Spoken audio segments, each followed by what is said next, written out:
Muito bem, estamos de volta com o nosso programa desse sabadão legal, clima bom, né, no céu de Lucas e toda a região, nublado, né? Será que vai chover mais tarde? Pode sim, né? Não dá nem para fazer previsão, porque aqui chove sem previsão, aqui que a coisa acontece. Quando é o período chuvoso, não dá para fazer previsão não, né? Vai estar. Dá não, né? Então é isso aí, mas muito bom, clima agradável, né? As lavouras de soja muito boa, né, em toda a região, previsão aí de uma super safra, né? Os produtores aí na expectativa, né, de uma safra recorde novamente. Bom, nós estamos aqui com o Gilson Baitaca, falando em safra, falando, né, em produção. Ele é um dos representantes, né, da parte de transporte, né, de empresas de transporte, que trabalha aí no escoamento da produção agrícola, né, de outros setores também da indústria, né, enfim, e presta serviços nesta área de transporte, né, nas rodovias brasileiras.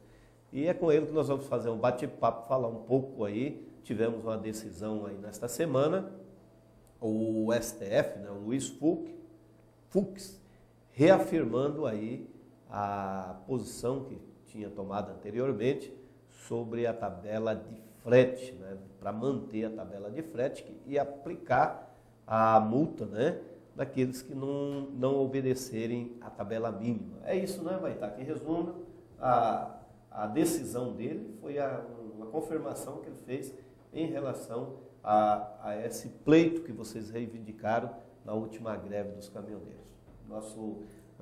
Bom dia, tudo bem contigo? Bom dia, Valdecir. Bom dia a todos os luverdenses.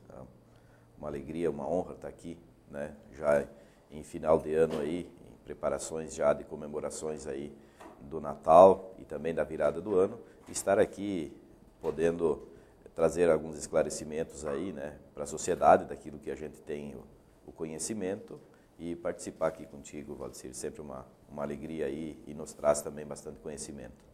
Bom, o que foi aí? Na verdade, ele já tinha tomado uma decisão anterior e ele tinha o que é uma liminar, uma decisão provisória, né? Que não foi uma decisão, uma sentença definitiva, digamos assim, mas ele tinha dado uma liminar para manter a tabela e cobrar multa para aquele que não obedecesse a tabela de frete mínimo. É isso, né? Veja bem, Valdecir. Primeiro, eu gostaria de destacar, né, eu tive desde 2015, diante do movimento dos transportadores de grãos, que foi criado em 2015, naquela paralisação, que iniciou aqui em Lucas do Rio Verde, e depois ela acabou abrangendo todo o estado do Mato Grosso e a maior parte do país, principalmente os estados produtores de grãos, né? E foi criado esse movimento em 2015, no qual eu assumi como presidente do MTG desse movimento, e eu fiquei até agora, até agosto, até começar aí o período eleitoral, né? Até agosto, julho, agosto, por aí, eu fiquei na presidência desse movimento. E depois daí, então, eu acabei entregando, não tem ainda oficializado quem vai assumir, provavelmente seja alguém aqui do Mato Grosso, talvez uma segunda opção seja do Rio Grande do Sul. São pessoas que estão mais integradas, mais por dentro do que está acontecendo, de todas as pautas dentro do setor do transporte. Então, eu acho importante também, já que entra um novo governo, né, que entre também lideranças novas, mas que tenham já o conhecimento para dar continuidade ao trabalho que a gente vem fazendo. Então, nesse período todo aí aconteceu tudo isso, mas nessa paralisação de maio, que paralisou todo o país, que foi conquistado aí alguns benefícios para o setor do transporte, para garantir a sobrevivência dos caminhoneiros autônomos, pequenos empresários do transporte, teve então a lei do piso mínimo. E essa lei foi contestada no STF com uma ação de inconstitucionalidade por algumas empresas, e inclusive a Confederação Nacional da Indústria, a CNI, também a CNA, que é a Confederação Nacional da Agricultura, e mais uma entidade de transportadoras, que são associações de transportadoras, não de caminhoneiros, pedindo a inconstitucionalidade do piso mínimo do frete, daquela lei. E aí o ministro Luiz Fux, ele não decidiu né, fez uma audiência pública, na qual nós participamos, e ele encaminhou para o plenário do STF votar essa ação de inconstitucionalidade, mas manteve a lei do piso mínimo em vigor, manteve em vigor. E isso já deixou claro que vai ser votado no ano que vem. Mas, agora, na semana passada, ele atendeu a um pedido, né, uma liminar dessas mesmas instituições que pediram a inconstitucionalidade, pedindo então que fosse suspenso a aplicação das multas a quem não cumprisse a lei do piso mínimo do frete e estivesse contratando frete abaixo do valor fixado, que é o custo do frete. Então, ele atendendo esse requerimento, vamos dizer assim, dessas empresas, dessas entidades, automaticamente perdeu a eficiência do piso mínimo. Porque se não houver penalidade, para que vai cumprir? Se existe uma lei, mas não tem penalidade, ninguém vai cumprir essa lei, seja ela no âmbito do que for. Então, né, o setor se mobilizou novamente, inclusive chegou a paralisar algumas rodovias aí no país, na segunda-feira dessa semana, Barra Mansa, lá no Rio de Janeiro, as distribuidoras de combustíveis também em Betim, Minas Gerais, foram suspensas as atividades lá de carregamento do transporte. E aí a AGU, que é quem defende o piso mínimo do frete, tipo quem está defendendo os caminhoneiros e o próprio governo, que foi o autor dessa medida do piso mínimo, é a AGU. E aí a ministra Grace entrou com uma liminar e o próprio Fux acabou votando, então, nessa semana, antes de ontem, acabou ele mesmo derrubando a liminar da semana anterior, ou seja, volta a valer as penalidades. Quer dizer, a lei foi regulamentada pela NTT e foi previsto os valores das multas e os casos de incidência e tal. Inclusive tem a multa para o caminhoneiro que aceitar carregar também abaixo do piso mínimo. E aí o Fux viu que ele, dando aquela primeira liminar, automaticamente tirava o efeito da lei do piso mínimo. E aí ele voltou atrás, então, essa semana, na quinta-feira, e derrubou a primeira liminar dele. Ele mesmo votou contrário e concedeu, então, novamente a autoridade da NTT em fiscalizar e aplicar as multas, né, que são proporcionais aí aos valores dos fretes e também dependendo, no caso, das reincidências. Então, hoje a lei do piso mínimo está valendo, até que o plenário do STF vote definitivamente essa ação de inconstitucionalidade e as multas também estão sendo aplicadas conforme, no caso assim, o poder que a NTT tem, mas também levando em conta as limitações, não tem fiscais praticamente, e as multas são aplicadas, a maior parte, por denúncias. Muitos caminhoneiros não denunciam, porque senão serão multados também, num valor de R$ 550. E essa questão do combustível, eu gostaria que você falasse, nós tivemos lá, está sendo obedecida, encerra agora, né, o final do governo, aquela, está obedecido, melhorou, Baitaca, a questão aí para vocês, assim, eu sei que o tabelamento de preço melhorou, mas tem a questão do combustível, o nosso país aí, infelizmente, né, ninguém entende esse combustível, quando sobe o dólar estava a R$ 4,00 e pouco, o combustível estava, né, lá em cima. E aí permaneceu, baixou, agora o dólar 3,70 e pouco, né? O combustível não abaixou nada, né? Parece que não chega o preço nas bombas e fica lá entre a Petrobras e as distribuidoras. E não chega na bomba. E é isso que eu já conversei com muitos amigos, viu, suquista e tal. Falou assim, não chega para nós. Como que você vai conceder para o consumidor final? Se ela não... E eu conversei com outros né, vendedores de postos de gasolina, e eles falaram a mesma coisa. Isso é complicado, olha, né, Baitaca? Mas veja bem, Valdecir, a gente também não pode ficar terceirizando todos os problemas, sempre jogando para os outros. Uma coisa é certa, o combustível, nessa política que o governo adotou ainda em 2017, de transferir o preço do combustível para o mercado internacional, de acordo com o valor do barril do petróleo no mercado internacional e também com a cotação do dólar. Isso daí foi um prejuízo enorme para todo o setor produtivo do país, né? E aí o que acontece? Quando esse benefício concedido do governo aí, que foi isentado um valor equivalente ao PIS e ao COFINS, que é o 46 centavos por litro, tem validade até 31 de dezembro. O próximo governo já está estudando alguma forma aí, né, de fazer, manter uma diferença de preço aí, talvez direcionada somente para o transporte, né, no setor do transporte. Existem países, por exemplo, os Estados Unidos, ele tem incentivo para o transporte, por exemplo, no óleo diesel, e aí a cor do óleo diesel é diferenciada.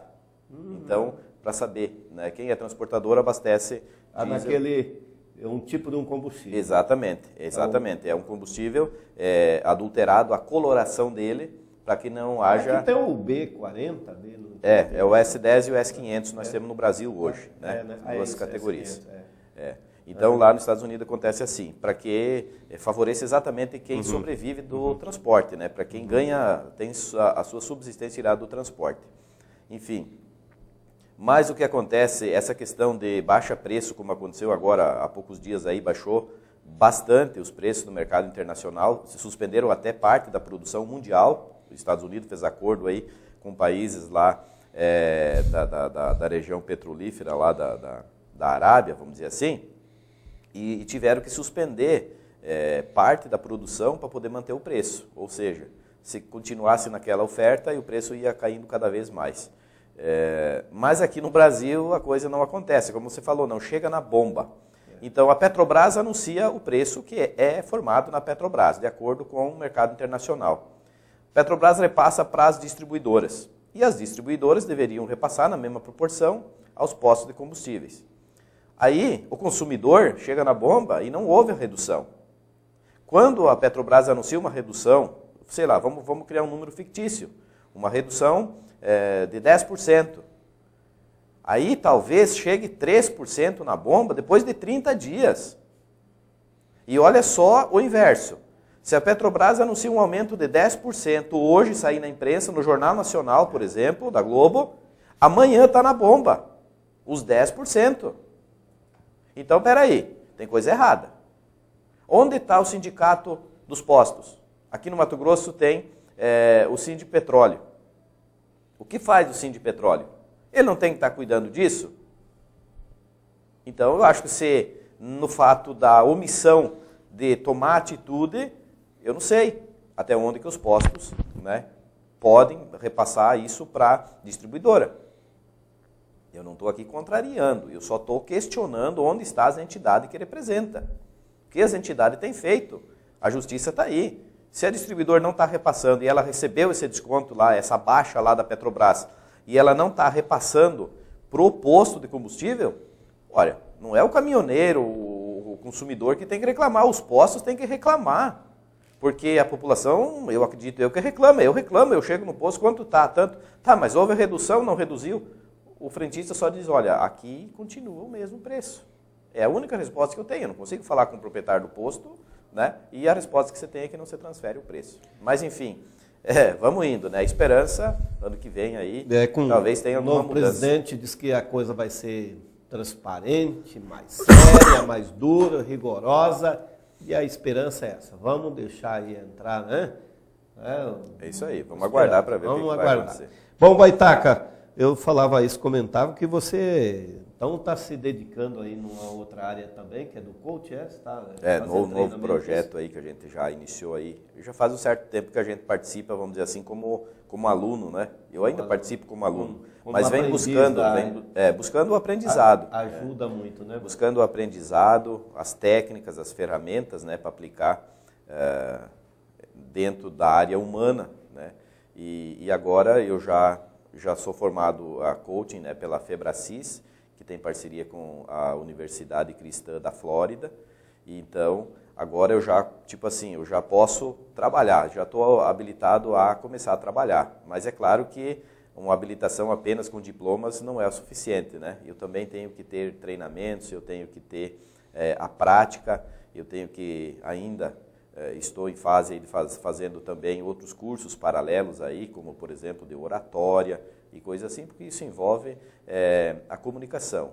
Isso, né, é um trabalho feito somente com a comunicação. Então, a gente precisa se preparar muito ainda, né? Estou iniciando em fevereiro agora o coaching internacional, né? Eu acredito que talvez dentro do ano de 2019, eu consigo me formar em coaching internacional, que é, vamos dizer assim, uma formação superior, né? Porque aí você trabalha com coaches, você vai aprender com coaches do mundo inteiro, né? E muitos têm técnicas diferentes. O importante é a gente absorver esse aprendizado e poder ajudar as pessoas a se transformarem.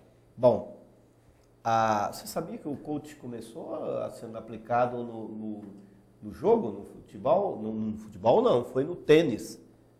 Porque ali tem que ter resistência. Um fala resistência, resiliência, persistência, e assim vai, né? Vamos falando, né? E aí, assim, ali tem partida de tênis que dura até 6 horas, né? Então, o coach ele tem essa finalidade. Controle emocional. Controle emocional, disciplina, né? Ele trabalha... Todo esporte, Valdecir, todo esporte que hoje, por exemplo, assim, que é reconhecido mundialmente, né? E que está aí em Olimpíadas e tal, todos eles dependem de um treinador. Coaching, em inglês, coaching é treinamento. Treinamento, né? Treinador. Coaching é treinador. Se você olhar lá um jogo de futebol lá que está lá em inglês, a legenda, por exemplo, na televisão, você vai ver que quando aparece a escalação, depois do nome dos jogadores aparece, né? O coach. Que é o técnico. É o treinador. Então, coaching é treinamento. A palavra é essa. Então, o treinamento é o quê?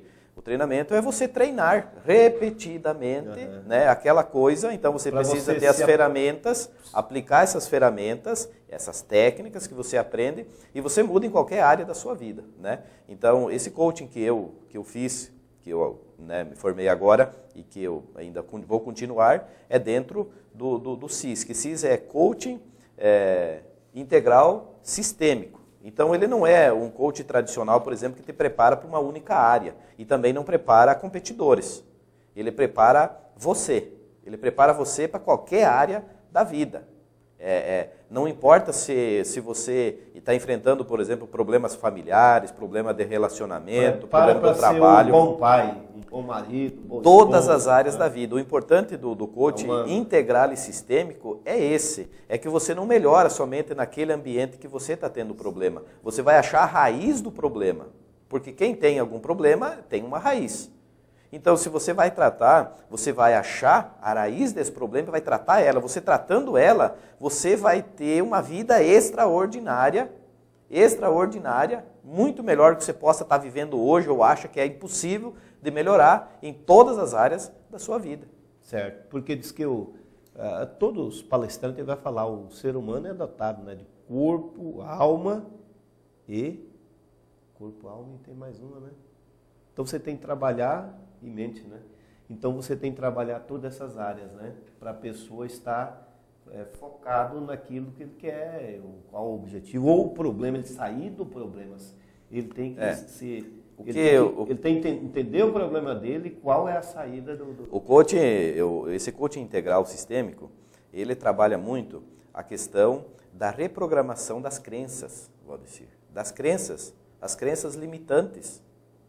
Porque você veja com todo o avanço científico, tecnológico... Pensa, né? Nós somos o que nós pensamos. Isso. Olha quanto avanço tecnológico e científico. E isso está, né, à nossa disposição, diariamente, mudando, por sinal, um avanço diariamente, constantemente, em cima de tecnologias, por exemplo, da comunicação, de veículos, da própria ciência, da medicina. E a nossa mente, nós estamos preparando ela para absorver isso, para trabalhar com isso? Nós estamos preparando a nossa mente? Ou nós ainda estamos vivendo aquelas crenças que aprendemos lá quando crianças e achamos que devemos aplicar isso também, por exemplo, nos nossos filhos, né? Dando sequência a essas gerações com aquilo que a gente aprendeu, né? Tem essas histórias aí da frigideira e tal, que se dá em todas as palestras de coaching, né?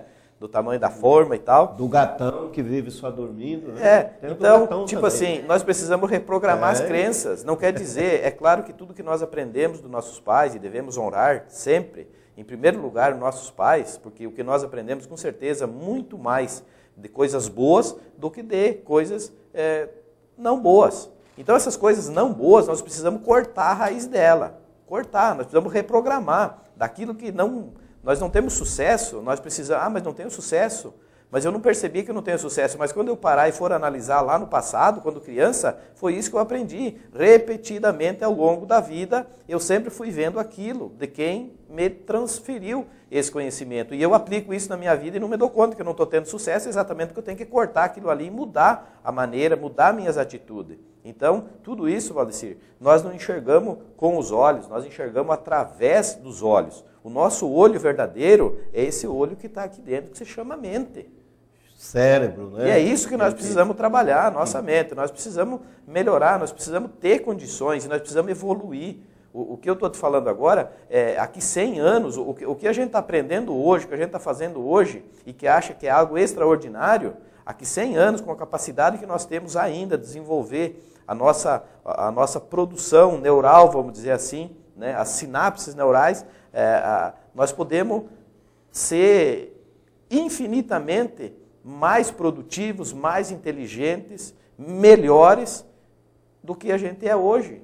Será básico o que a gente está aprendendo hoje, que acha que isso é uma grande coisa, aqui 100 anos, se nós conseguirmos mudando isso agora, se nós continuar com a cultura do que tudo aquilo que nós aprendemos é verdadeiro, é uma crença para mim, e eu aplico, transfiro para meus filhos, que vão transferir para os filhos deles, aqui 100 anos nós vamos estar igual.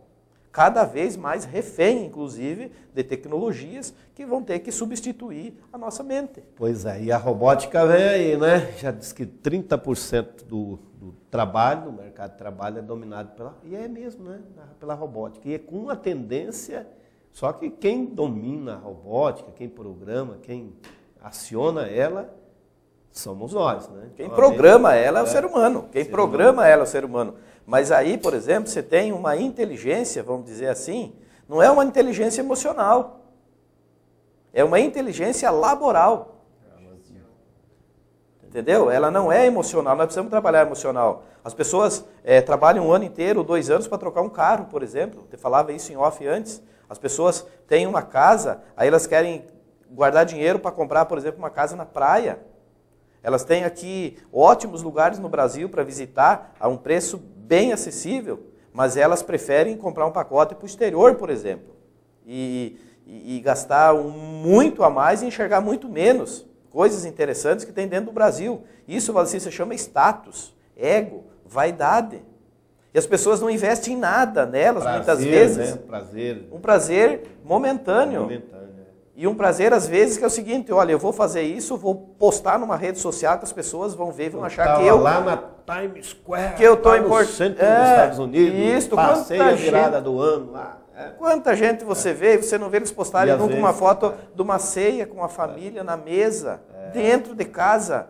Então as pessoas estão preocupadas da pele para fora, começando por maquiagem, por roupas, por calçados, por caros, né? Status. Mas as pessoas não se investem nelas. E é tão barato se investir em si próprio, no seu eu, e o resultado é tão extraordinário e infinitamente maior daquilo que você pode estar vivendo hoje, e você pode achar que já está uma maravilha, mas tudo pode melhorar. Maravilha, isso é bom demais, né? Tá sabendo um pouco do coach, não é isso aí. Baitaca, muito obrigado aqui pela sua presença, e fica a tua mensagem aí, que nós estamos aí avançando nosso tempo, e daqui a pouquinho vem na viola aí meu amigo Abrelino Bertan, vai tocar umas modas aqui pra gente. Valeu pela participação. Eu agradeço, Valdecir, essa oportunidade, né? E quero desejar a todos os luverdenses, né? As pessoas que estão em Lucas do Rio Verde agora para passar as festas de Natal e final de ano, né? Deixar uma mensagem, que nesse período, inclusive, muitas empresas fazem um recesso, né? Uma parada aí de uns dias entre o Natal e o Ano Novo, para que as pessoas possam ter mais tempo com a família, de reflexão e até de festas também, que eu acho que isso também é muito bom, né? Entre famílias, entre amigos.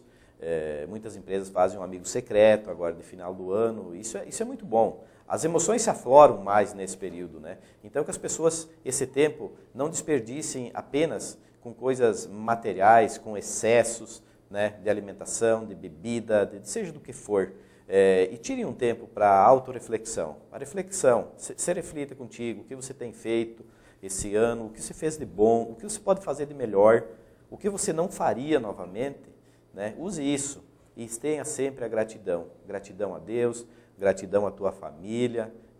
Lembre-se disso, é gratidão. Temos que ser gratos diariamente, a cada nascer do sol, nós devemos olhar com alegria e agradecer a Deus, por maior que seja o nosso problema. Tá? Então, que essas emoções não fiquem apenas nesse período natalino, onde que a gente reduz o estresse do trabalho, diminui o trabalho, ganha uma folga, que a gente aproveite isso com a família. Com certeza, o ano seguinte será muito melhor no seu trabalho, na sua família, na sociedade que você participa. Um grande abraço aí, fiquem todos com Deus. E nós vamos a um breve intervalo comercial, não saia daí que nós voltamos já já com música ao vivo.